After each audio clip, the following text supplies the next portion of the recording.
की बात है एर्दोगान की भाषा। हाँ, एर्दोगान का इतना साफ साफ कहना वो बहुत इंपॉर्टेंट बात है। देखिए तुर्की सीरिया में ऑलरेडी इन्वॉल्व है और लेबनान के साथ वो मतलब जमीनी लड़ाई भी लड़ सकता है अगर वहां से चाहे। और दूसरा समुद्र के पहले, अब तो नहीं है ना, पहले था है ही ना सारी चीजों में। और दूसरा अगर ये भी बात करो कि आप वो समुद्र का इलाका भी तो है जिससे वो, तो ये पॉसिबिलिटी है कि अगर तुर्की चाहे 4 लाख की उसकी फौज है, मॉडर्न फौज है, उसके एयरफोर्स। देखिए उसका ये कहना कि अगर ये लड़ाई बढ़ी, पाकिस्तान में शांति वार्ता नहीं विफल हो गई, तो हमारा फर्ज है इजराइल पे हमला करना।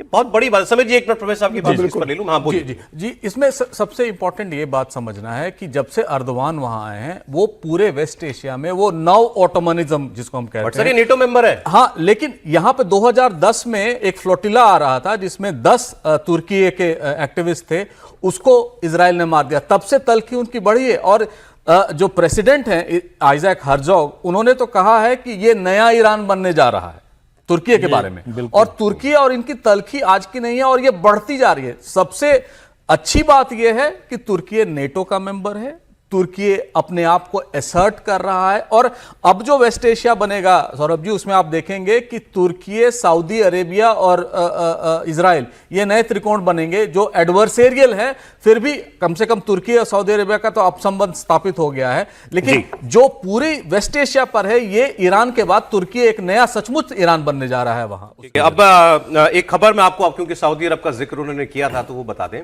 अमेरिका और ईरान के बीच मिडलमैन की भूमिका निभाने वाला पाकिस्तान अब सऊदी अरब का मोहरा बनेगा। पिछले साल सऊदी अरब और पाकिस्तान के बीच ये एक डिफेंस पैक्ट हुआ था। उसके मुताबिक अब पाकिस्तान ने अपने करीब 13,000 सैनिक और 10 से 18 लड़ाकू जहाज, एक स्क्वाड्रन बन जाती है सर 18 जहाज की, 19 की बनती है, 19 में बन जाती है। हाँ, तो एक स्क्वाड्रन वायुसेना की और 13,000 उसने अपने सैनिक वो सऊदी अरब भेजे हैं। सऊदी अरब के किंग अब्दुल अजीज एयरबेस पर इन्हें तैनात कर दिया गया है। सऊदी अरब में पहले से ही 10,000 पाकिस्तानी सैनिक हैं। खास बात यह है कि पाकिस्तान ने अपने इस सैन्य साजो सामान को उस वक्त भेजा है जब यह शांति वार्ता चल रही थी। दोनों देशों के बीच जो डिफेंस डील हुई थी उसके मुताबिक एक देश पर हमला दूसरा देश अपने ऊपर हमले के समान मानेगा। और इस पूरे युद्ध में 40 दिनों में लगातार सऊदी अरब यह अपेक्षा करता रहा पाकिस्तान से कि वो ईरान के खिलाफ हमारी मदद करेगा, लेकिन पाकिस्तान किसी तरह बच बचकर इस झगड़े में किसी तरह ना पड़ना पड़े, वो उसकी कोशिशें वो करता रहा और अब कामयाबी से करता रहा। लेकिन अब शायद सऊदी अरब ने, क्योंकि जब उसको जो पैसे मांगे हैं यूएई ने, उसकी भरपाई सऊदी अरब करने वाला है, तो उसके बदले में उसको अपनी फौज भेजनी पड़ी वहां पे। समीर जी, सवाल क्या इसका इस्तेमाल भी होगा? बिल्कुल होगा। और मुझे लगता है कि जिस तरीके से सऊदी अरब लगातार ईरान से खतरा महसूस कर रहा था और ईरान सऊदी अरब पर हमला कर रहा था और सऊदी अरब पाकिस्तान से कह रहा था कि भाई आप मदद करने के लिए आओ, आपसे हमारा पैक्ट है, उस समय तो किसी तरीके से पाकिस्तान ने अपने आप को बचा लिया। लेकिन अब पाकिस्तान को लग रहा है कि लंबे समय तक संभव नहीं होगा और सऊदी अरब ने भी धमकी दी होगी। या तो सऊदी अरब ने धमकी दी होगी या सऊदी अरब ने, मुझे लगता है, कोई मोटा पैसा ऑफर किया होगा कि भाई आइए और इतने सैनिक भेजना, 13,000 सैनिक भेजना, 18 के करीब विमान भेजना। हो सकता है कि पाकिस्तान की हालत इतनी बुरी है कि अपने सैनिकों को तनख्वाह देने के लिए भी पैसे नहीं होंगे, तो हो सकता है कि उसने भेजकर वहां पर कोई व्यवस्था सुनिश्चित की होगी कि मोटा पैसा, अच्छा पैसा सऊदी अरब से मिलेगा जिससे वो अपने बाकी खर्चे निकालेगा। फिलहाल लेकिन मुझे लगता है कि ये वार्ता असफल हुई है, इसका ज्यादा चिंता तो पाकिस्तान को होगी, क्योंकि अगर वार्ता सफल हो जाती तो पाकिस्तान बच जाता सऊदी अरब का साथ देने से, अब ईरान पर हमला करने से। अब युद्ध होगा और ईरान ने अगर सऊदी अरब पर हमला किया तो पाकिस्तान को युद्ध में शामिल होना पड़ेगा। वो जिससे बचने की कोशिश कर रहा था वो दिन आ गया है। आखिरी चंद मिनटों में कहानी कुर्सी की एक बड़ी पॉलिटिकल खबर की बात कर लेते हैं अपने देश की, क्योंकि हम आज ने ज्यादा खबरें आपको नहीं बता पाए। आशा जी के निधन की खबर आ गई थी। बिहार में कैसे सत्ता परिवर्तन का काउंटडाउन शुरू हो गया है। जो चीज हम सबको मालूम है कि ये होगा, लेकिन जब वो होती दिखती है तो फिर अलग फील होती है उसकी। 50 घंटे के बाद बिहार में सत्ता परिवर्तन हो जाएगा। मौजूदा मुख्यमंत्री नीतीश कुमार ने अपना सीएम आवास खाली करना शुरू कर दिया है। वो तस्वीरें वही दिखाइए, उनको घर खाली किया जा रहा है। एक अड़े मार के जी, एक अड़े मार। सवाल लेकिन ये बना हुआ है कि नीतीश कुमार का उत्तराधिकारी कौन होगा। ये देखिए उनके घर की तस्वीरें हैं। कुछ मुझे लगता है रंग रोगन भी दोबारा से किया जाएगा क्योंकि नया मुख्यमंत्री आएगा और सामान वहां से निकाला जाना शुरू हो गया है। 7 सर्कुलर रोड जा रहा है sir, 7 circular road, 7 circular road. ये देखिए, ये ट्रैक्टर में भर के नीतीश जी के घर का सामान जो है वो 7 सर्कुलर रोड एक अड़े मार्ग से जो है वो भेज दिया जाने वाला है। ये बिल्कुल युगांतकारी काम है। ये 20 साल चीफ मिनिस्टर नीतीश कुमार रहे हैं और मुझे लगता है 20 साल में कुछ अरसा बीच में पता नहीं उन्होंने मांझी जी को बंगला दिया था कि नहीं दिया था। ये नहीं दिया 20 साल से वो इसी घर के अंदर बंगला नहीं बंगला दिया, नहीं दिया, तो लगातार 20 साल से वो रह रहे हैं अनवरत इस घर के अंदर, और ये घर फिर अब वो खाली करने जा रहे हैं। समीर जी, कोई खबर भी है फिर इसमें? हाँ, अभी डेट डिक्लेयर नहीं, 14 तारीख को इस्तीफा देंगे, ऐसा कहा जा रहा है कि 14 को नीतीश कुमार आज 12 है, मतलब परसों इस्तीफा, मंगलवार को इस्तीफा देंगे, और कहा जा रहा है कि 15 को विधायक दल की और जेडीयू की इनकी बैठक होगी और नया मुख्यमंत्री तय होगा।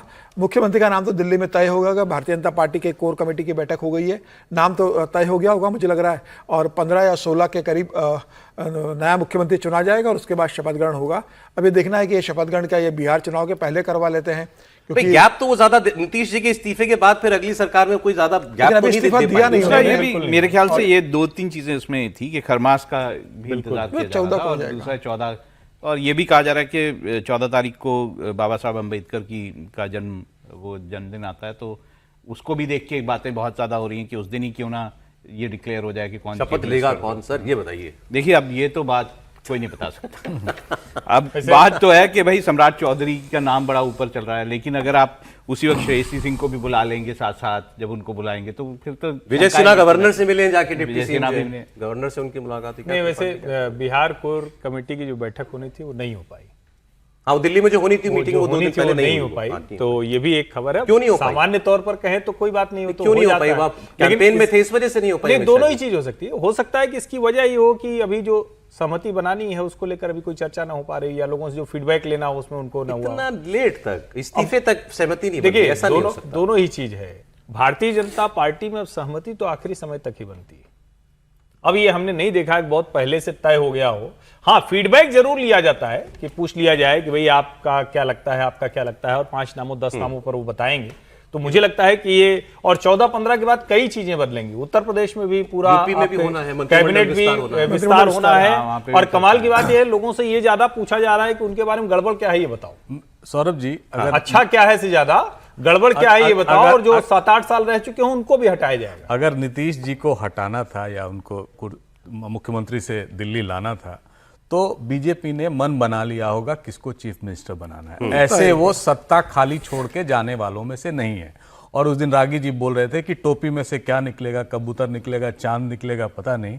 लेकिन एक चीज तो तय है, ये बीजेपी के शीर्ष नेताओं को पता है कौन सा चीफ मिनिस्टर बनने जा रहा है। तय हो गया होगा, बिल्कुल बिल्कुल। और वो 14 खरमास, हम लोग तो एक स्पेकुलेशन कर रहे हैं, लेकिन ये डिसाइडेड है टॉप लीडरशिप में किसको बनना है। अब वो 14 को आए, 24 को आए, मुझे पता 14 नहीं। को इस्तीफा कह रहे हैं जी, कि जी, होगा होगा, नीतीश जी जी, का, और जी। उसके एक दिन के बाद फिर नए मुख्यमंत्री, मतलब नई सरकार का गठन। मुख्यमंत्री के इस्तीफे का मतलब पूरा मंत्रिमंडल फिर हाँ, चला बिल्कुल, गया। पूरा फिर नए सिरे से मुख्यमंत्री जाने का मतलब ही हुआ कि सरकार नए सिरे से सरकार गठन नए करना सिरे से। पड़ेगा। पूरा गठन होगा। तो उसमें ये मुख्यमंत्री बीजेपी का और जेडीयू और जेडीयू के दो मुख्यमंत्री, ये फॉर्मूला फाइनल है। नहीं, ये समीकरण तय होगा अभी कैसे हो रहा है, कौन मुख्यमंत्री बन रहा है, 2 उप मुख्यमंत्री बनेंगे जेडीयू के यहाँ से, कि क्या ये भी कहा जा रहा है कि भाई हो सकता है जेडीयू का निशांत कोई का नाम होगा। केंद्रीय नेता देखिए- जेडीयू का वहां पे चला जाए, लल्लन सिंह या संजय झा के बारे में भी कह रहा है कि किसी को वहां पर उप मुख्यमंत्री बना के भेजा सकता है। निशांत उप मुख्यमंत्री बनेंगे, लगभग तय है कि उनका उप मुख्यमंत्री बनना तय है। ठीक है सर। तो मुख्यमंत्री कौन बनेगा, कैबिनेट में किसके कितने लोग आएंगे, होम गृह मंत्रालय किसके पास रहेगा, विधानसभा का स्पीकर का पद किसके पास रहेगा, ये तमाम बातें जो अभी तय होंगी कि अगर मुख्यमंत्री चलिए। आप ले रहे हो तो विधानसभा का स्पीकर का पद आपको अगला लेना है। एक हफ्ता पूरी तरह बड़ी खबरों से पैक्ड है। 14-15 में उम्मीद कीजिए बिहार में परिवर्तन की, उसके बाद 3 रोज का संसद का सत्र होगा, नारी शक्ति वंदन अधिनियम में जो बदलाव किए जाने हैं, और उसके बाद फिर बंगाल की वोटिंग शुरू हो जाएगी। मतलब ये मानिए कि अभी अगले 20 दिन जो है फुल, मतलब 4 मई तक तो है खबरें धमाधम